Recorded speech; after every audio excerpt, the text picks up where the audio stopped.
একঘেয়েমি কাটাতে ভ্রমণ আমাদের সবার প্রিয়, তবে খরচের বিষয়টি অনেক সময় ভ্রমণের পরিকল্পনায় বাধা সৃষ্টি করে। সঠিক কৌশল ও পরিকল্পনা মেনে চললে কম বাজেটে দারুণ ভ্রমণ উপভোগ করা সম্ভব। প্রথমেই অভিজাত হোটেলের পরিবর্তে কম খরচে ভালো মানের হোটেল বেছে নিন। স্বল্প মূল্যের এসব হোটেলে থাকা খরচ সাশ্রয়ী হতে পারে। যাতায়াতের জন্য গণপরিবহন যেমন বাস, ট্রেন বা পাতাল রেল ব্যবহার করুন। ভাড়ার গাড়ি বা ট্যাক্সি এড়িয়ে চলুন, এতে খরচ অনেকটাই কমে যাবে। পাশাপাশি কাছাকাছি স্থানে হাঁটার অভ্যাস করুন, এতে প্রাকৃতিক সৌন্দর্য উপভোগের পাশাপাশি খরচও বাঁচবে।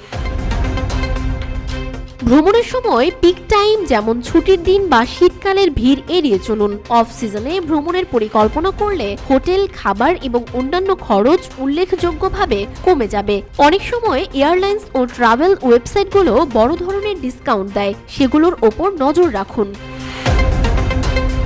দলগত ভ্রমণ খরচ সাশ্রয়ে বেশ কার্যকর। একসঙ্গে গ্রুপ করে ভ্রমণে গেলে খরচ ভাগ হয়ে যায়। ভ্রমণের সময় নিজের শুকনা খাবার ও পানীয় সঙ্গে রাখুন, এতে হোটেলে বা রেস্টুরেন্টে খরচ কমে যাবে। আর স্ট্রিট ফুড বা স্থানীয় সস্তা খাবারের দোকানগুলো বেছে নিন। সঠিক পরিকল্পনা ও খরচ বাঁচানোর উপায়গুলো কাজে লাগিয়ে কম বাজেটেও ভ্রমণ হয়ে উঠতে পারে আনন্দময় ও উপভোগ্য। তাই চিন্তামুক্ত হয়ে ভ্রমণের পরিকল্পনা শুরু করুন।